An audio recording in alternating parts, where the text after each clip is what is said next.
오늘도 주님의 귀한 은혜가 우리의 마음에 또 이 시간에 함께하여서 우리를 충만하게 채우는 은혜가 있기를 주님의 이름으로 축원드립니다. 우리 옆에 있는 분들과 함께 이렇게 한번 인사했으면 좋겠어요. 나의 나된 것은 하나님의 은혜입니다. 시작. 나의 나된 것은 하나님의 은혜입니다. 우리 옆에 분 보면서 우리 교회 공동체가 우리들로 이루어진 건 하나님의 은혜입니다. 시작. 우리 교회 공동체가 우리들로 이루어진 건 하나님의 은혜입니다. 여러분 오늘 무슨 날인지 아십니까? 네, 주일날입니다. 근데 오늘 특별한 날입니다. 특히 저한테 특별한 날입니다. 제가 우리 하안 장로교회 부임한 지 딱 만 3년 되는 날입니다. 네. 박수가 들리는 거 아니고. 예, 곰곰이 생각해 봤습니다. 제가 선배 목사님들이 제 후배 진짜 어리잖아요. 그래서 이제 담임 목사로서 오랜 기간 담임 목회를 하시고 저한테 조언해 주시기를 한 만 3년 동안은 귀 닫고 눈 감고 옛날 그 조선시대 며느리들이 하는 것처럼 그 교회에 그냥 스며들어가서 당신이 하고 싶은 거 하는 게 아니라 그 교회에 스며들어가서 밭 갈고 돌멩이 치우고 그래서 가시 이런 것들도 좀 쳐대고 그래서 옥토를 만드는 밭갈이 작업을 3년 동안 하라. 많은 선배 목사님들이 그렇게 저한테 조언해 주셨습니다. 지난 3년간을 되돌아봅니다. 생각해 봤더니 우리 교회는 처음부터 옥토였어요. 제가 뭘 그렇게 돌도 없었고 가시도 없었고 외부 상황 환경은 어려웠지만 우리 교회 내부에서는 뭐 이렇게 제가 밭갈이를 열심히 해야 될 정도의 그런 교회는 아니었습니다. 저희는 개인적인 평가는 그렇습니다. 그리고 이제 일반적으로 3년이 지나면 그때부터 이제 당신의 목회 철학대로 그리고 당신이 그 교회를 이끌고 가고 싶은 대로 이제 드라이브를 걸어라 라고 목사님들이 이야기를 하시거든요. 저는 제 드라이브가 뭔가 저는 제가 가야 될 방향이 뭔가 생각해 봤더니 우리는 굳이 밭갈이를 할 필요가 없어서 제가 맨 처음 교회 부임했을 때 그냥 여러분들과 함께 나눴던 그 비전이 여전히 우리들에게는 같이 가야 될 목표이고 같이 가야 될 비전이구나 여전히 그 생각이 들었습니다. 그래서 제가 여러분들과 맨 처음 나눴던 그 설교가 생각났어요. 저는 이 설교가 우리 하안장로교회 부임해서 첫 설교인 줄 알았더니 그게 아니었고 제가 생각 되게 웃기더라고요. 제가 여러분들에게 인사하러 왔을 때 아직 담임 목사로 결정된 게 아니라 여러분들에게 이제 제가 어떤 사람인가를 제 설교가 어떤가를 처음으로 인사하러 왔을 때 했던 설교가 이 설교더라고요. 근데 설교를 읽어보니까 마치 다 된 것처럼 하고 있더라고요. 교만해가지고 하여튼 막 그러고 있더라고요. 근데 이 설교를 다시 한번 나누고 싶었습니다. 제가 우리 교회에 와서 이제 만 3년이 된 이 주일에 이 설교를 그냥 토시 하나 틀리지 않고 그대로 여러분들과 함께 다시 한번 나눠서 그 방향을 좀 다시 한번 되새겨보고 싶었습니다. 예, 게으르다고 욕하지 마시고 그런 의미가 아니라 한번 잘 같이 은혜를 나눴으면 좋겠습니다. 옛날에 한 마을에 한 부족들이 살고 있었습니다. 그 마을을 다스리는 지도자 추장이 이제 나이가 많이 들어가지고 죽음을 앞두고 있었습니다. 그래서 그 마을 곳곳에 방을 붙이는 거예요. 뭐라고 방을 붙였느냐? 이제 나는 몸이 노쇠하여서 곧 죽을 때가 다 되었으니 내 후계자를 찾기로 하겠다. 근데 그 후계자를 찾는 조건이 있다. 그게 뭐냐? 그 관문은 우리 마을에 큰 호수가 있는데 거기 악어가 득실되는 시내를 수영해서 무사히 건너가는 그 용자, 그 용기 있는 자에게 내 후계자리를 넘겨주겠다. 그리고 내 후계자리를 넘겨준 뿐만 아니라 내 하나밖에 없는 딸을 그에게 주어서 사위도 삼겠다. 이것이 이 추장의 이 방의 내용이었습니다. 드디어 D-Day 그날이 다가왔어요. 동네 모든 사람들이 다 그 시내로 몰려들었습니다. 자, 그리고 누가 과연 그 일을 해낼 수 있는가? 막 다 웅성웅성거리고 있는 거예요. 그 쉬운 일이 아니니까 누구도 쉽게, 어떤 사내도 쉽게 그 일을 해내지를 못하는 거예요. 쉽게 그 악어가 득실거리는 그 시내로 몸을 담그지를 못하는 거예요. 다 같이 막 웅성거리고 있을 때, 근데 그때 한 장정 남자가 그 시내로 뛰어들었어요. 그리고 수많은 악어들의 공격을 피하고 어렵사리 그 건너편으로 건너가는데도 성공하였습니다. 많은 사람들이 막 박수를 쳤어요. 환호를 했습니다. 그리고 그 사내에게 몰려드는 거예요. 그리고 이렇게 물어봅니다. 야, 당신 어떻게 그렇게 용기 있게 그 물속으로 뛰어들 수 있었습니까? 혹시 추장님의 딸을 남몰래 사랑했던 건 아닙니까? 그게 아니라면 당신은 야망이 큰 사람입니까? 이런 저런 사람들이 막 그에게 질문하고 물어보는 거예요. 그래서 그 용감한 남자 장정이 갑자기 씩씩대면서 이렇게 대답했다고 합니다. 뭐라고 대답했을까요? 누가 밀었어? 누가 밀었어? 와, 이렇게 화를 누가 밀었어? 이러고 화를 냈다는 거예요. 잠시 웃자고 한 이야기지만 저는 이 이야기를 통해서 우리의 인생을 바라보게 됩니다.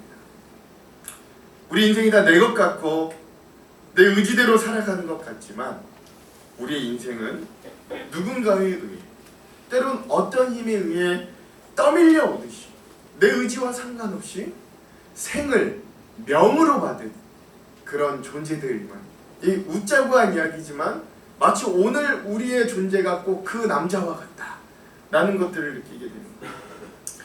사실 따지고 보면 오늘 우리는 누구도 자신이 태어날 날을 미리 정하고 태어난 사람이 한 사람도 없어요. 내가 남자로 태어날지 여자로 태어날지, 내가 남자가 좋아서 남자가 된 사람이 없고 내가 여성이 좋아서 여성이 된 사람이 한 사람도 없습니다. 심지어 내 인생에 가장 많이 불리는 내 이름조차도 내 뜻대로 짓지 못하고 태어난 존재가 바로 우리들의 모습입니다. 그러므로 누군가에게 의해 떠밀려 오듯이 이 세상에 살고 있는 우리의 존재의 모습을 기억할 때 비로소 우리의 인생의 본질이 보이기 시작하는 거예요. 그러므로 이러한 우리의 모습을 기억할 때 왜 우리가 지금 이 자리에 있는가? 왜 하필 지금이고 왜 하필 이 자리인가? 우리는 왜 이 자리로 떠밀려 왔는가? 라는 문제가 우리 신앙생활에서 가장 중요한 문제로 여겨지지 않을 수 없습니다. 그리고 지금 이 시간, 이 공간에는 하필이면 저와 여러분들이 이렇게 마주하고 있는 거예요. 그리고 하필이면 하나님께서는 아직 어리고 많이 부족한 저를 이 강단에 세우셔서 자신의 말씀을 저를 통해 여러분들에게 전하려고 하고 계시는 겁니다. 왜 하필이면 제가 이 자리에 섰을까? 그리고 왜 하필 여러분들은 이 자리에 앉아 있을까요? 이렇게 물어본다면 현명한 답은 딱 하나죠. 하나님께서 부르시고 하나님께서 계획하시고 하나님께서 우리를, 하나님께서 저와 여러분들을 이 자리로 부르셨다라는 건 그거 하나입니다. 어떤 이들은 자기의 발로 오게 하셨고, 어떤 이들은 떠밀려 오게도 하셨고, 어떤 이들은 우연히 들르게도 하셨겠지만 지금 우리가 예배하고 있는 이 자리, 하나님의 말씀을 대하고 있는 이 자리는 하나님께서 허락해 주시지 않으시면 결코 올 수 없었다라는 걸 우리가 인정할 필요가 있어요.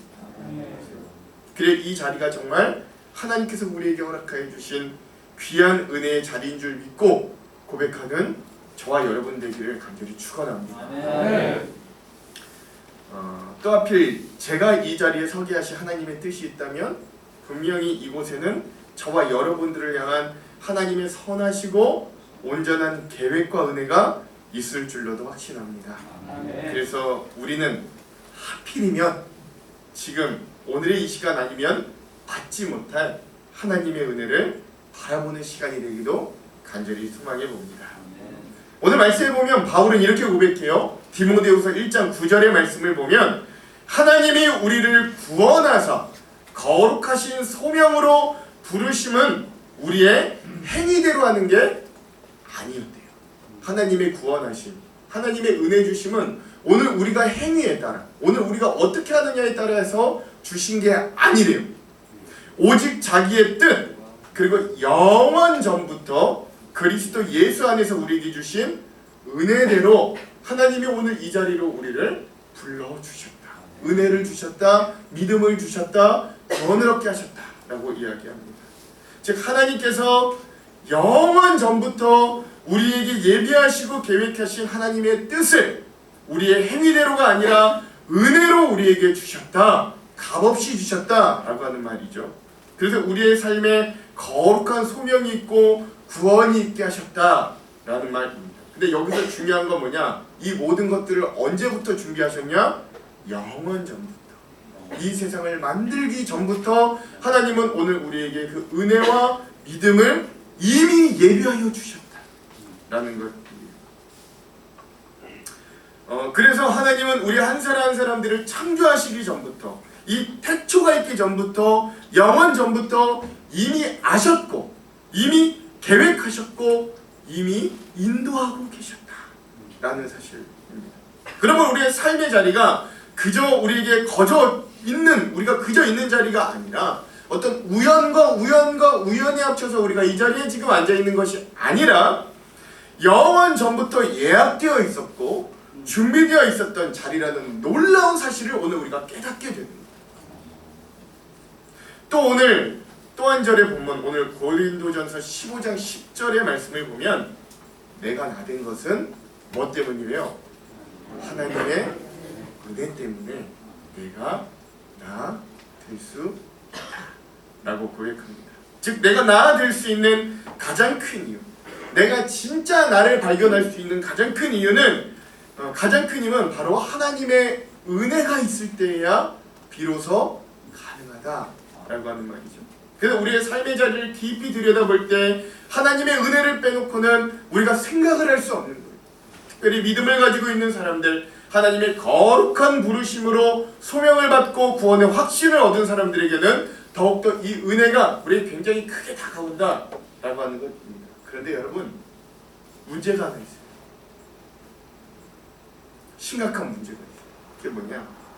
하나님께서 영원 전부터 계획하시고 보내주셨던 우리의 삶의 자리가, 우리의 삶의 현실이 그렇게 녹록하지는 않다라는 것입니다. 그래서 우리는 이 삶의 자리가 하나님이 우리에게 보내주신 자리라는 것보다는 아까 그 예화의 청년처럼 마치 떠밀려 왔다라고 하는 느낌을 가질 때가 많은 거예요. 즉 그건 바로 뭐 하나 우리 인생에 쉬운 게 하나도 없다라는 것이죠. 작게는 점심에 뭐 먹을까를 정하는 일부터 크게는 우리의 미래를 결정하고 배우자를 결정하고 인생의 목표를 세우는 일까지 우리의 인생은 수많은 어려움 투성이들이라는 거예요. 그래서 그 어려움 속에 봉착할 때 우리는 하나님 앞에 불평하고 불만하게 됩니다. 왜 하필이면 접니까? 왜 하필이면 나는 이것밖에 안 되게 만드셨습니까? 왜 우리의 가정은, 왜 우리의 배우자는, 왜 우리의 자녀는 이것밖에 안 됩니까? 하필이면 왜 납니까? 하필이면 왜 우리 가정입니까? 라는 질문, 우리의 평생의 숙제이고 평생의 항변 아니겠어요? 그래서 인생길을 살다 보면 이 하필이면 이라는 생각을 갖게 되는 사건이 많이 있습니다. 여러분 특별히 머피의 법칙 잘 아시죠? 머피의 법칙 모르세요? 머피의 법칙 잘 아시죠? 예.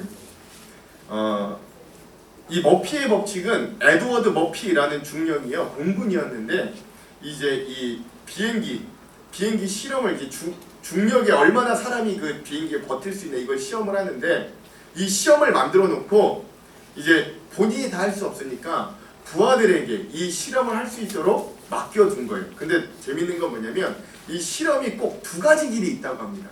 한 길이 있고 한쪽을 선택할 수도 있고 다른 한쪽을 선택할 수 있는데 이 부하들이 모두 다 시험이 실패할 수밖에 없는 길만 계속 선택을 한 거예요. 우연찮게. 그래서 이 머피의 법칙이라는 건 이런 에드워드 머피라는 중령의 이름을 따서 뭘 내가 선택한 길이 안 되는 거, 뭐만 하면 잘 안 되는 거, 이런 것들을 머피의 법칙이다 라고 이야기했다. 예를 들면 이런 겁니다.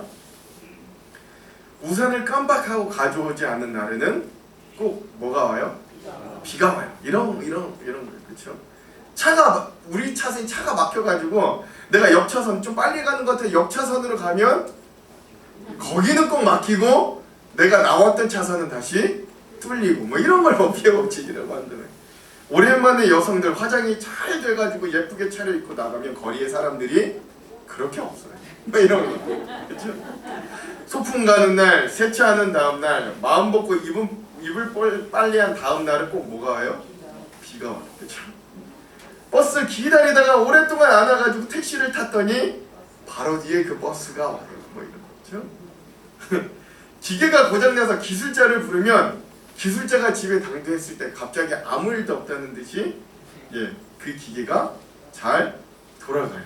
근데 문제는 기술자가 돌아가면 다시 고장나. 이런 게 이제 머피의 법칙이다 뭐라고 이야기하는 거예요.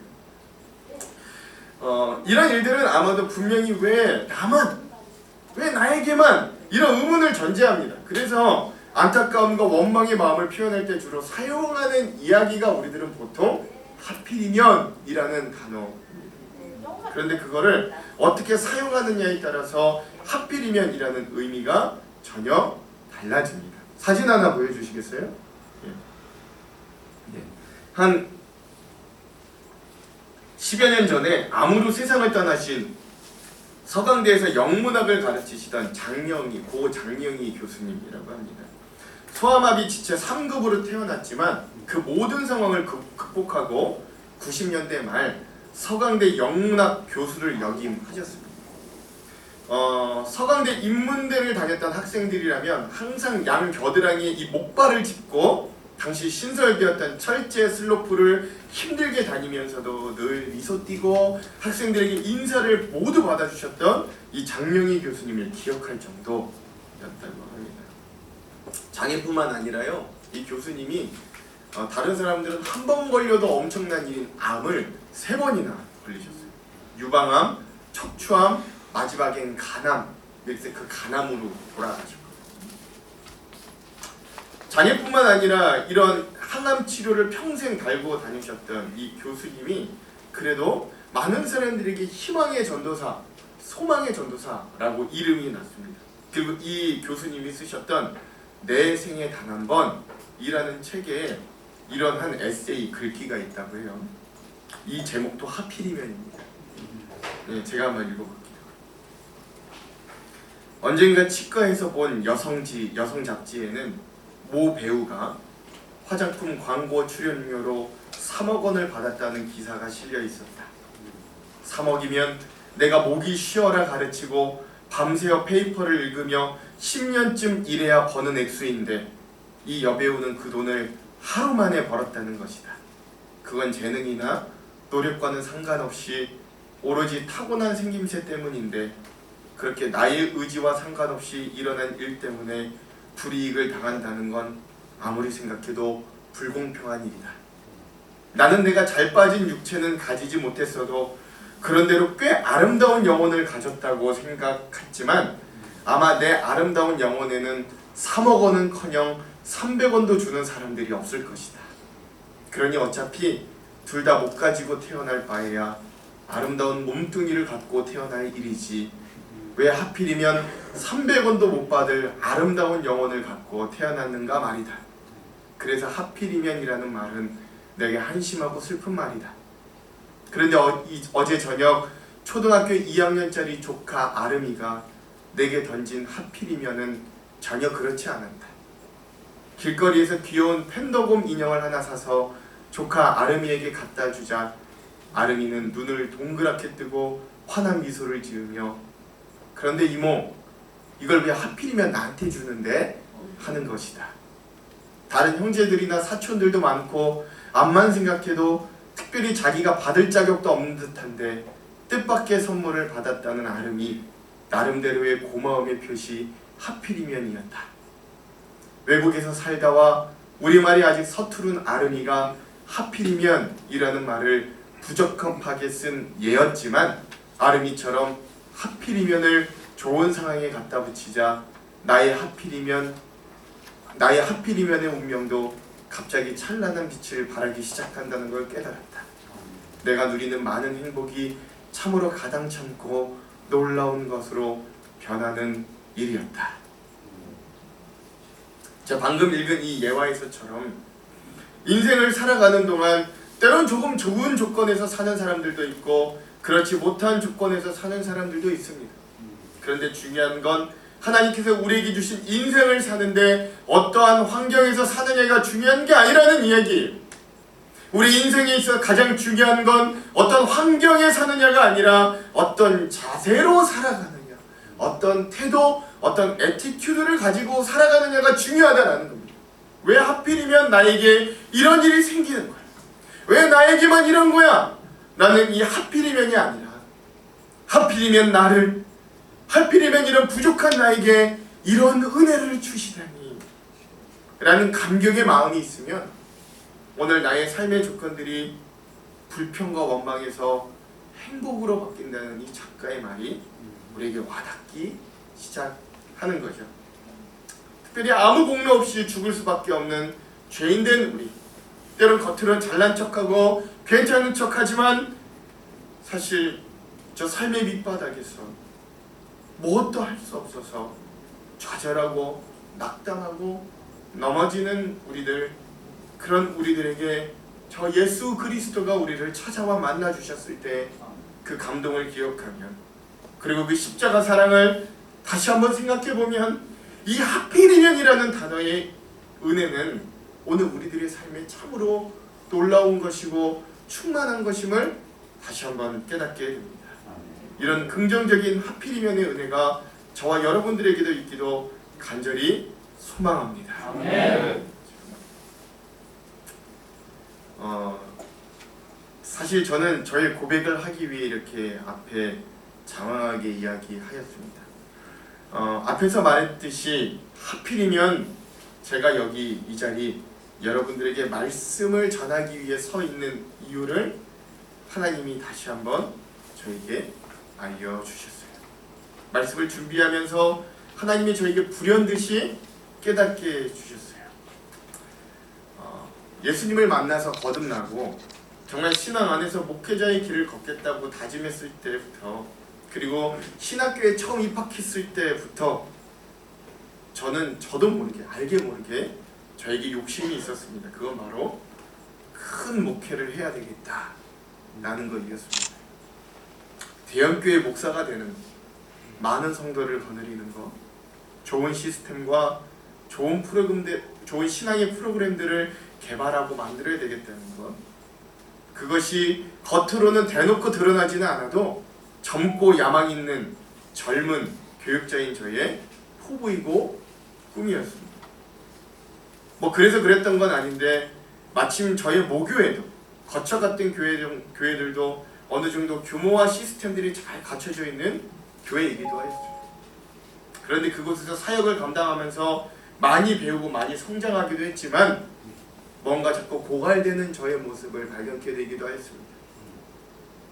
교육자인 제가 먼저 은혜 받지 못하였고 무엇인가 형식적이고 자꾸 거칠에만 하게 되는 저의 모습들을 시시때때로 발견하게 됩니다. 열심히 아주 바쁘게 하나님의 일을 감당은 한다고 하는데 눈코 뜰 새 없이 바쁜데 자꾸 돌아보면 메말라가는 공허하기만 하는 시간들이었음을 기억하는 겁니다. 그런데 그랬던 제 인생에 아주 큰 터닝 포인트가 있었습니다. 제가 군대 일병이었을 때의 일입니다. 제가 군대 일병으로 있을 때 제가 의도하지 않게 외박을 나가게 됐을 때가 있었습니다. 여러분, 군인들에게 외박은 굉장히 귀한 거예요. 함부로 쓰면 안 돼요. 내가 정말 힘들 때, 내가 정말 이 군생활을 못 견디겠다 싶을 때 그때 비장의 카드를 한 번씩 사용해서 리프레시하고 돌아올 수 있는 아주 귀한 거예요. 그거 아시죠? 군인은 휴가증만 있으면 부러진 다리도 낫고 그런 거예요. 그런 거예요. 외박증도 그런 거예요. 근데 저의 의지와는 상관없이 외박을 나가게 된 겁니다. 그 이유인 즉슨 그래요. 그 외박을 나가기 바로 전날 제 친하게 지냈던 선임이 상병이었는데 그날 점심의 메뉴가 반찬으로 통닭이 나왔습니다. 양념치킨이 나왔어요. 군대는 신기하게 반찬으로 양념치킨이 나옵니다. 근데 이 선임이 그 한 두 개 정도 조각짜리 이 양념치킨을 먹었는데 너무 감질만 나는 거예요. 더 먹고 싶었는데 양껏 먹고 싶었는데 어떻게 더 먹을 수가 없잖아요, 군대 안에서. 그러니까 양념통닭이 양념치킨이 너무 먹고 싶은 거예요. 그래서 안 되겠다, 내일 외박을 나가서 양념치킨을 마음껏 먹어야 되겠다. 이게 저희 친한 선임이 외박을 나가는 동기가 되었습니다. 근데 혼자 나가기는 좀 그렇잖아요. 그러니까 가장 친한 저에게 반협박성으로 야, 나 양념치킨 먹어야 되겠으니 나랑 같이 외박 나가자. 이게 그 외박을 나가게 된 동기였습니다. 안 된다고, 나 이거 이렇게 막 쓰면 안 된다고, 얼마 안 남았다고 했는데 이거 너무 먹고 싶으니 막 막무가내로 아니요, 무조건 나가야 된다고 막 그런 거예요. 또 평소 친하게 지내서 어쩔 수 없이 끌려 나가게 되었습니다.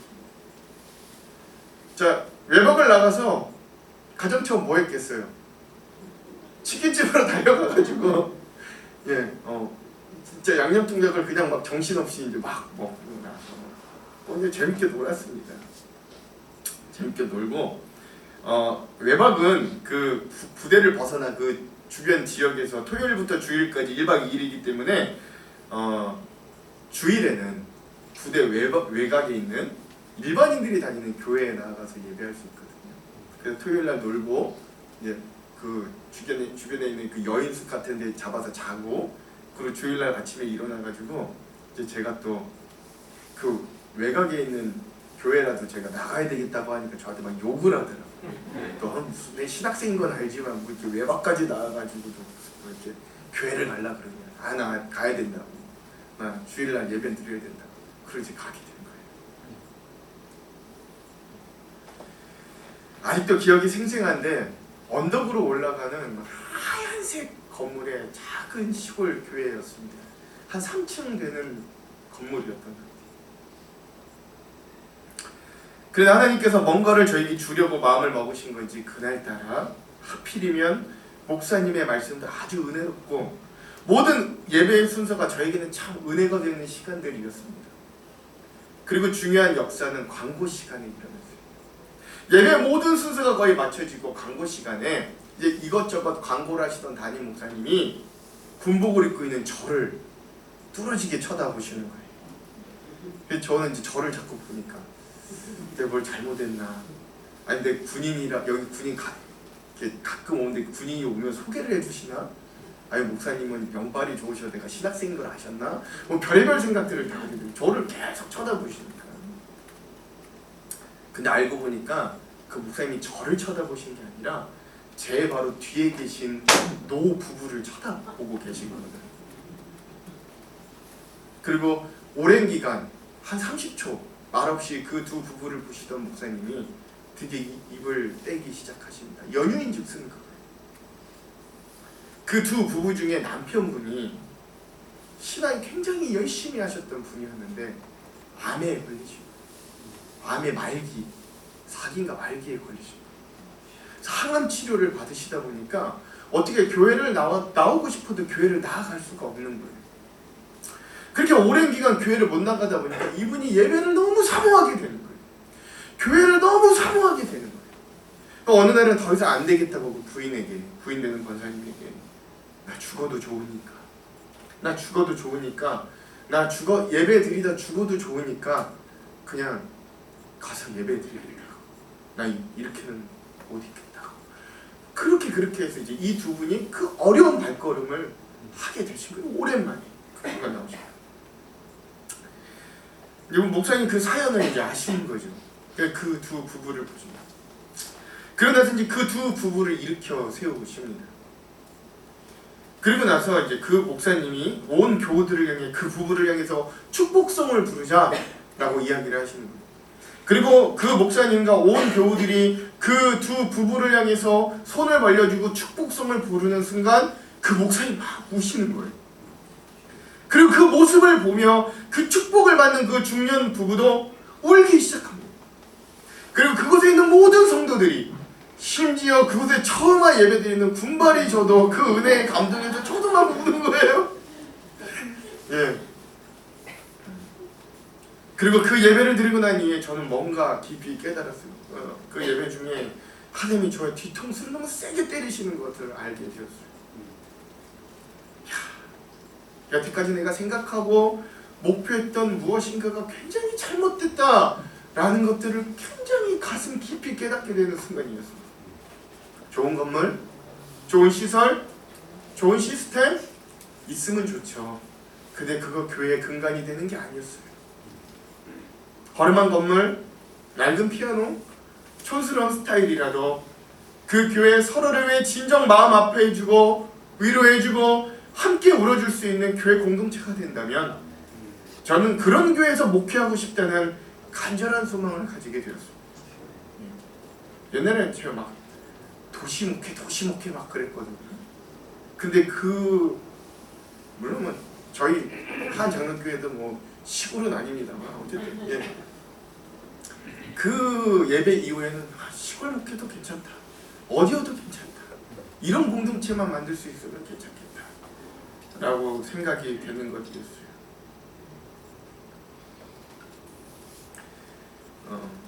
그리고 저는 오늘 하필이면 제가 이제 한 장로교회 담임 목사로 여러분들과 함께 했잖아요.